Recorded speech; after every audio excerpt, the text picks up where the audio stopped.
Pronto, saiu.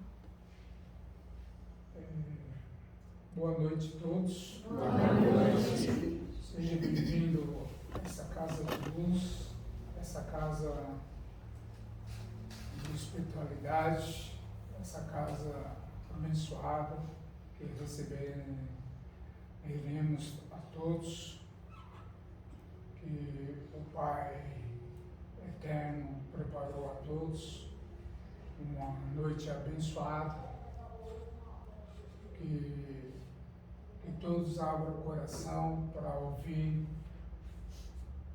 o que Ele tem de lição para nós de todos os dias, com um grande amor que Ele tem a todos nós, que nós aprendemos todos os dias o que Ele ensina todos os dias para nós. E pedindo ao Pai hoje a oração que Ele ensinou a gente, a oração que Ele deixou a nós, agradecendo todos os dias a oração que Ele nos deixou. Pai nosso, que estais nos céus, santificado seja o vosso nome. Venha a nós o vosso reino. Seja feita a vossa vontade, assim na terra como nos céus. O pão nosso de cada dia nos dai hoje. Perdoai as nossas dívidas, assim como nós perdoamos aos nossos devedores. E não nos deixeis cair em tentações, mas livrai-nos de todo o mal. Que assim seja, graças a Deus.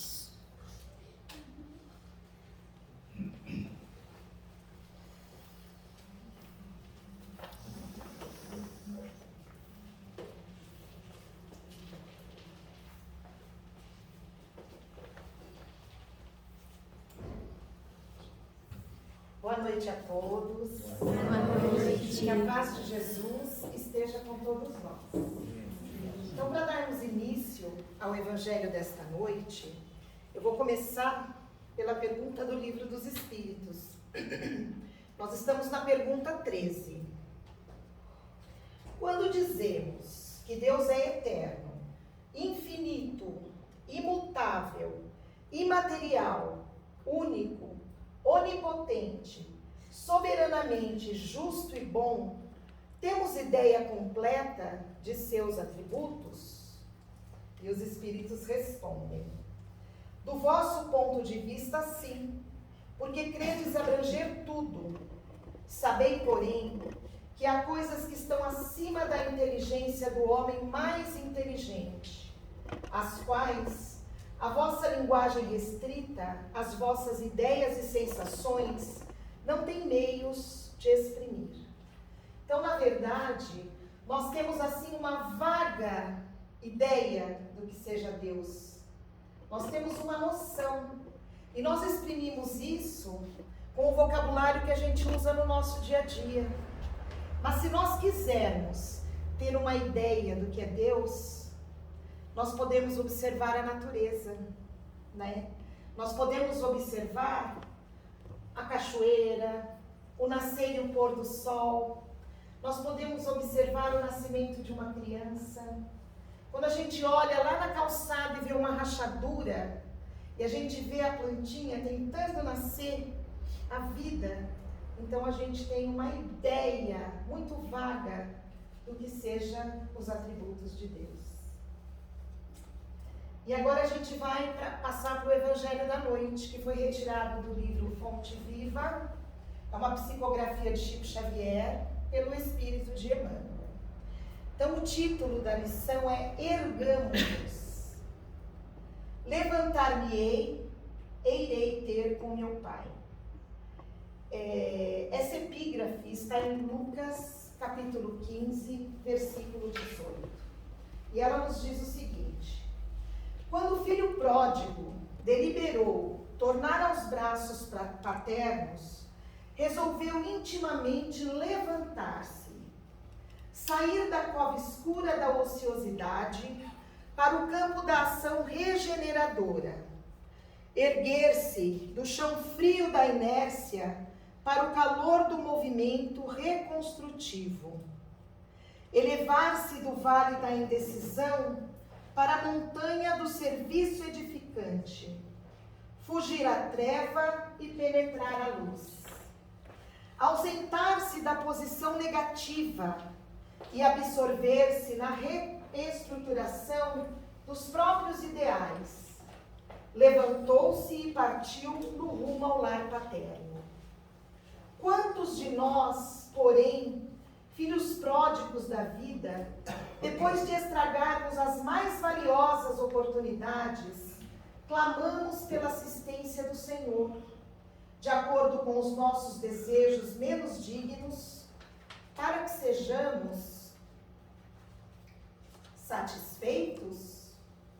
Quantos de nós descemos voluntariamente ao abismo e lá dentro, atolados na sombria corrente de nossas paixões, exigimos que o Todo Misericordioso se faça presente ao nosso lado, através de seus divinos mensageiros, a fim de que os nossos caprichos sejam atendidos? Se é verdade, no entanto, que nos achamos empenhados em nosso soerguimento, coloquemo-nos de pé e retiremo-nos da retaguarda que desejamos abandonar. Aperfeiçoamento pede esforço. Panorama dos cimos pede ascensão.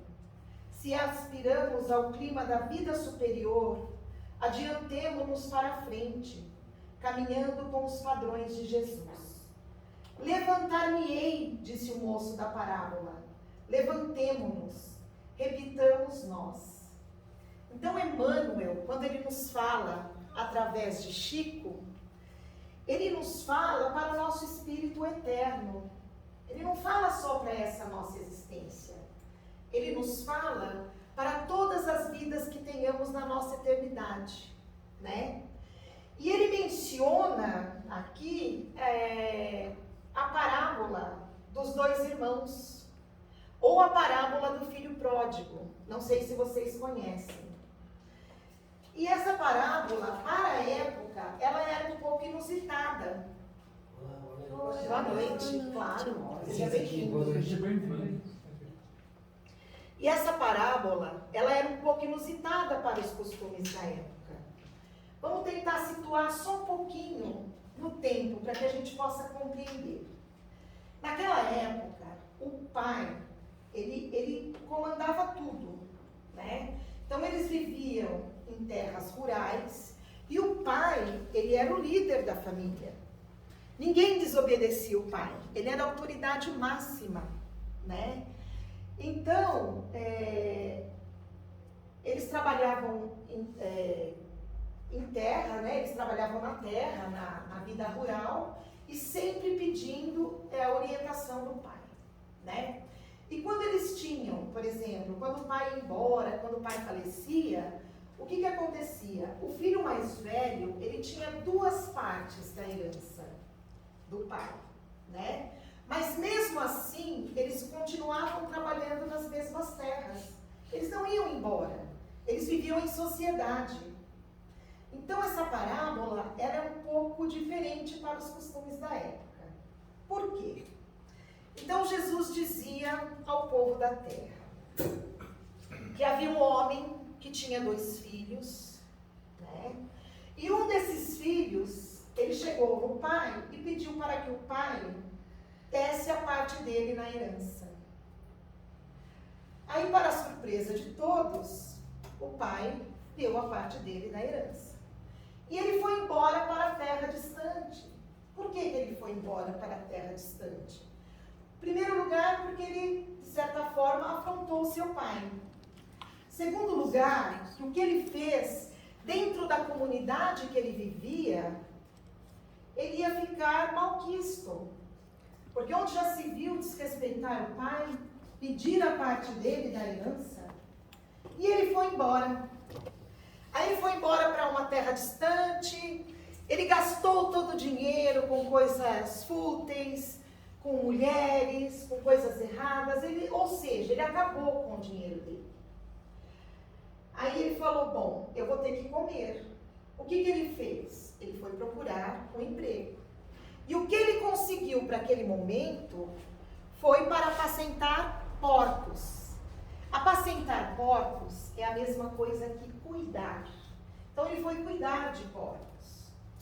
Só que naquela terra houve um momento assim de muita fome. E mesmo ele trabalhando, ele sentiu fome. O que ele decidiu fazer? Ele decidiu voltar para a casa do pai. Primeiro ele pensou, seria difícil, porque ele ia ter que lutar contra aquele orgulho dele, né?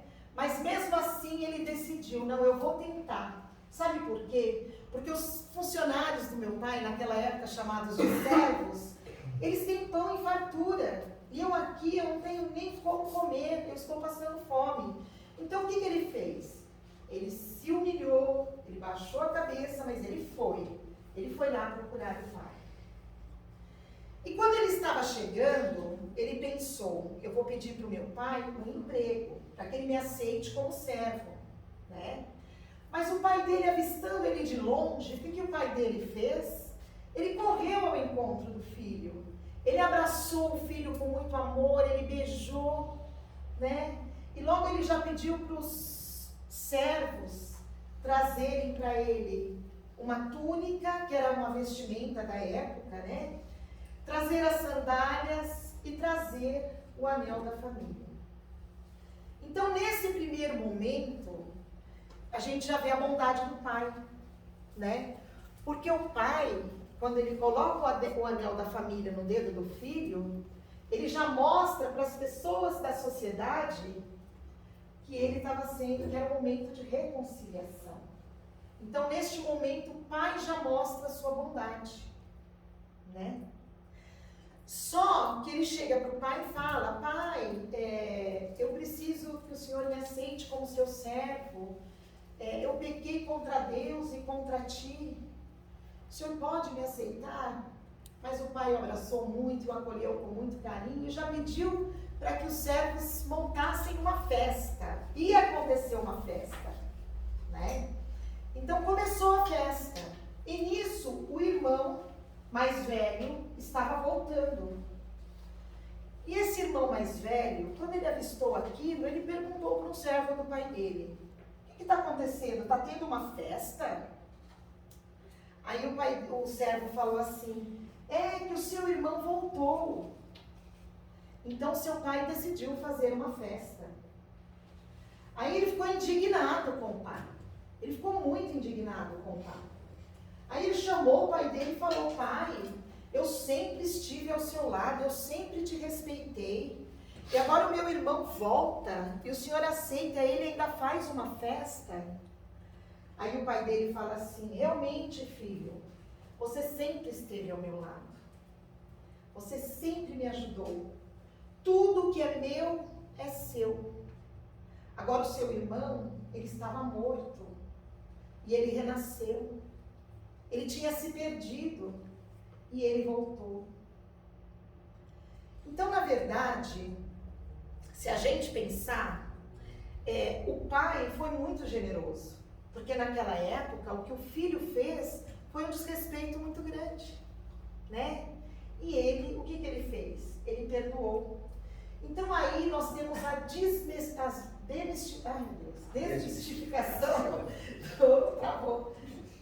de que nós temos um Deus cruel, que nós temos um Deus ruim. Porque na verdade, essa parábola, ela representa que o Pai é Deus e que os irmãos somos todos nós em humanidade. E que Deus, Ele perdoa. Deus, Ele sempre aceita quando nós erramos, quando nós caímos. O irmão, quando ele foi embora, e que na parábola fala que ele sentia fome, na verdade, simbolicamente, essa fome não era uma fome de verdade uma fome. Jesus queria dizer que essa fome era espiritual. Na verdade, esse irmão, quando foi embora, ele caiu nas tentações da vida. Ele caiu naquelas tentações que muitas vezes nós caímos por nosso orgulho, por nossas vaidades, né? Quantas vezes a gente compra porcaria, coisas fúteis, coisas que a gente nem vai usar e a gente esquece que o nosso irmão está passando necessidade, né? E esse irmão, ele foi embora e lá fora, mesmo ele tendo gasto dinheiro com coisas fúteis, ele começou a sentir uma solidão muito grande. Porque ele viu que a verdadeira vida não é essa vida material. Ele caiu em si. Ele olhou para si mesmo e ele caiu em si. E ele percebeu que a verdadeira vida é essa vida espiritual. Essa vida com Deus, essa vida com Jesus. Então, na verdade, Emmanuel, quando ele escreveu esse texto por intermédio de Chico, ele nos faz um chamamento para que a gente olhe para dentro de nós mesmos, para que a gente observe como que a gente está vivendo a nossa vida.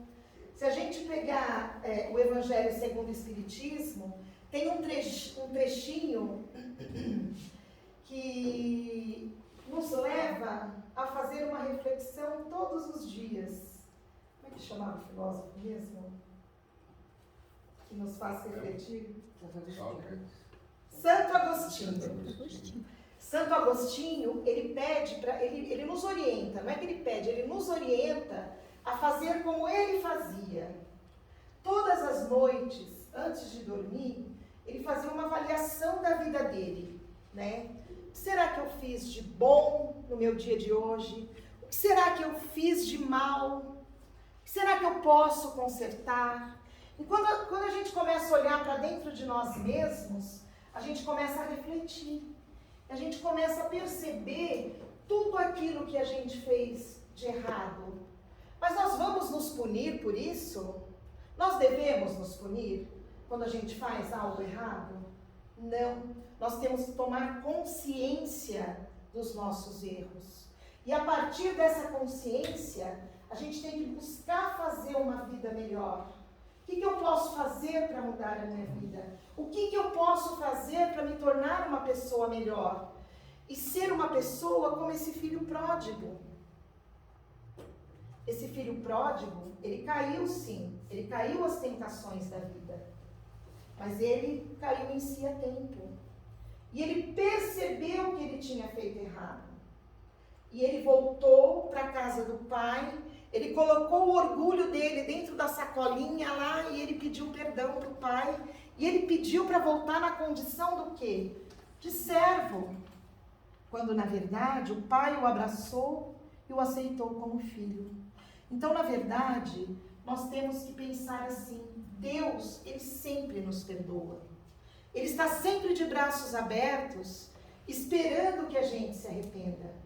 E a gente tem que ter essa certeza, porque todas as vezes que nós nos arrependemos e tentamos escrever uma nova história, a gente tem o pai da parábola dos dois irmãos.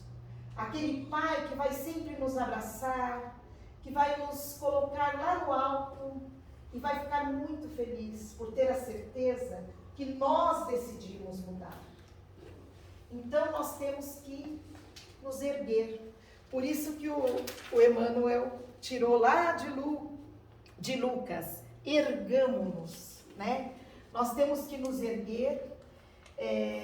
No capítulo 4 do livro Boa Nova, Jesus, ele fala para Zebedeu, que a gente tem que estar, Zebedeu, nós temos que estar de pé, porque os filhos de Deus estão de pé para o combate. E assim a gente tem que fazer. Então, gente, ergamo-nos, acordemos, vamos buscar a nossa melhora. Vamos nos levantar, vamos tentar fazer o melhor por nós mesmos, é a nossa vida. Que assim seja, graças a Deus.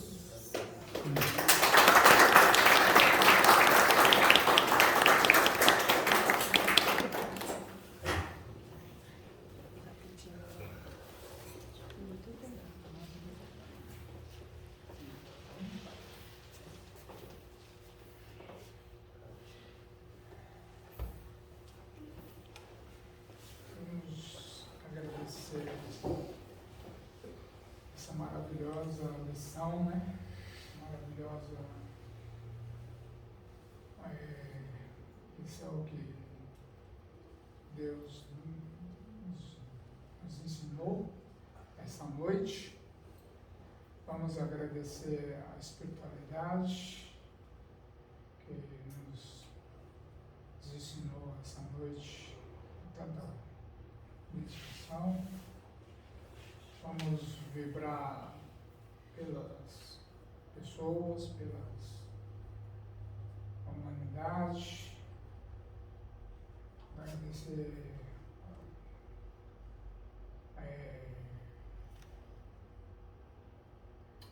a emoção está grande. Fica tranquilo. Agradecer a mãezinha do céu que nos deu a oportunidade essa noite de estar aqui e pedir aos nossos mentores uma noite tranquila, uma noite abençoada e vibrar pelos nossos irmãos que necessitam, pelos nossos irmãos que estão aí no leito de hospitais, nos leitos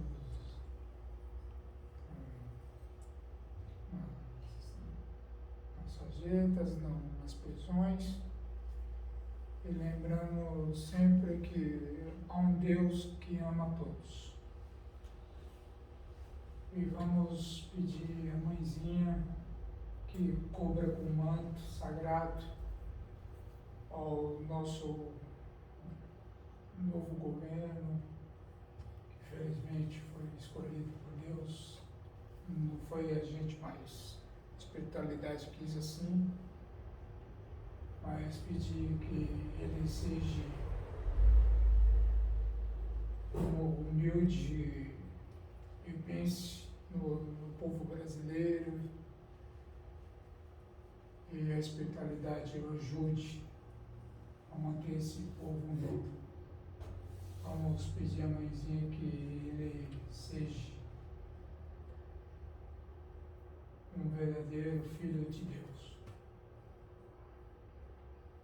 E vamos pedir a mãezinha que cubra ele com o manto sagrado, fazendo um Ave Maria.